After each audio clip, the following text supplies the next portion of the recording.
2023 and this is my first weekly watches. There's not too much on it this week, folks. I will try and whiz through it as fast as I can. So let's get on with what I watched last week. Okay, so on the 5th of before you're going to say 5th of January, Lisa, what the hell were you doing for the first 4 days? I have been binging The Handmaid's Tale since mid-December. I am currently halfway through season 5. There are only 5 seasons released at the moment. There's one more to come, which hasn't been released yet, and I am just addicted. So, but I do kind of have to wait for my husband to... I watch stuff all times a day, all times a night, but he's watching it as well, so I kind of have to wait until he can watch it with me, or I would have finished it, I think, long ago. So I don't have as many movies because I've been watching The Handmaid's Tale, and oh my god, folks, it is incredible. It's fantastic. I knew I would like it.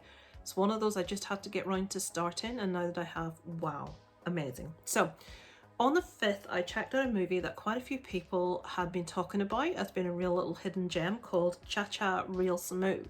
This is directed, written and stars the same person. I've written him down, Cooper Raiff. He's such a young guy, so talented. This follows a 22-year-old young man called Andrew who's just left college. He's not really got much direction in life. He has a dead-end job that he doesn't like. He has aspirations of where he'd like to be in life. He gets hired as a bar mitzvah party starter. I didn't know this was a thing.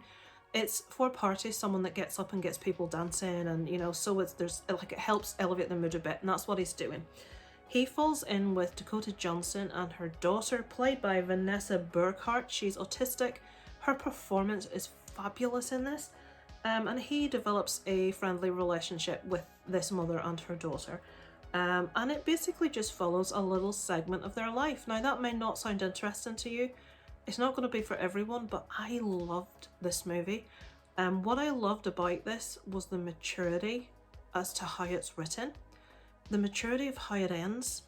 I really would like to do a spoiler discussion on this movie, and I might well do, as to how I felt about it. I felt that this young man, and he's only in his 20s in real life, has discovered something in life that it takes most of us a lot longer to discover, and lessons that we all learn eventually, but it takes a little bit of maturity to get there. I was seriously impressed with the writing in this, with where we went, how we ended. I thought it was fabulous. It won't, as I say, appeal to everyone, but if you want to watch a story, if you want to watch believable characters, if you want to be invested in people, then check out Cha Cha Real Smooth. I give it a 4 out of 5. Okay, so on the 6th, I watched a movie called On the Line. It stars Mel Gibson, which is what the pull for me to watch it. Okay, this movie is okay. The ending sucks. The most ass you can ever think in your life. Mel Gibson is a radio host, is a bit disgruntled, he says what he thinks, he maybe is a bit offensive to some people. It's not like really horrible stuff or anything. He has this problem sort of phone-in thing, and he'll just tell people the honest truth about things if their marriage isn't going to work or whatever. But he has a bit of an ego about him, and he gets a call on the line live on radio one night that someone is in his house that has his house at home with his wife and child who have issue with him and something he has done in his past. So he sort of has to keep this person talking, and that's pretty much the premise of it. The movie's okay. I'm following it along thinking, and I'm trying to guess where it's going to go, and I'm thinking it's not the best thing I've ever seen, but it's past in an hour and a half. Jesus wept. The ending of this movie is one of the worst things you'll ever see in your life. It's preposterously ridiculous, and what did I give it? I gave it a 2 out of 5. The ending is the worst thing you've ever seen. I'll not spend any more time. That's On the Line. You should watch it just to see how bad the ending is. So on the same evening, I watched a film called The Caller. This, I thought originally this was a remake of a Korean movie that I'd seen, which I loved.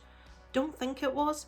This follows a woman who's going through a divorce. Her ex is a piece of work. He's aggressive, he's violent, she's living in fear. She starts getting phone calls from a woman who she doesn't know.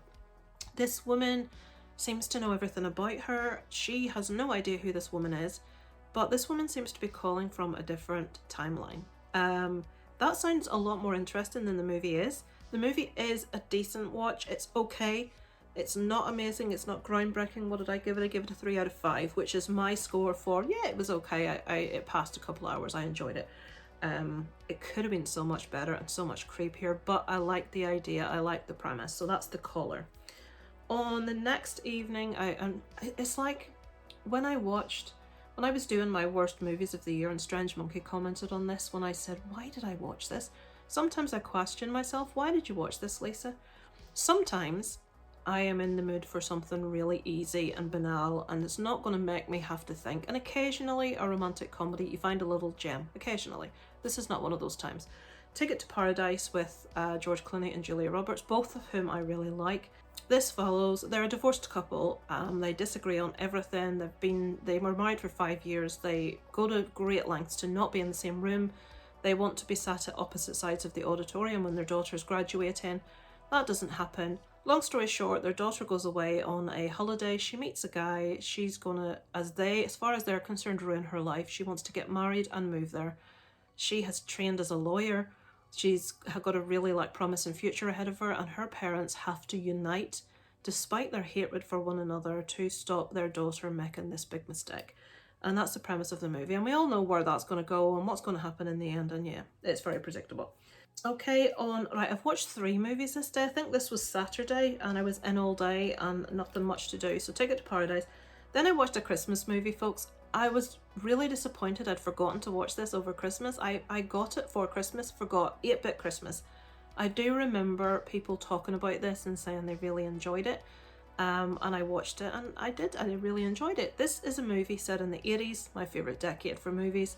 It follows a family with a daughter and a son, and all this boy wants in his life is a Nintendo.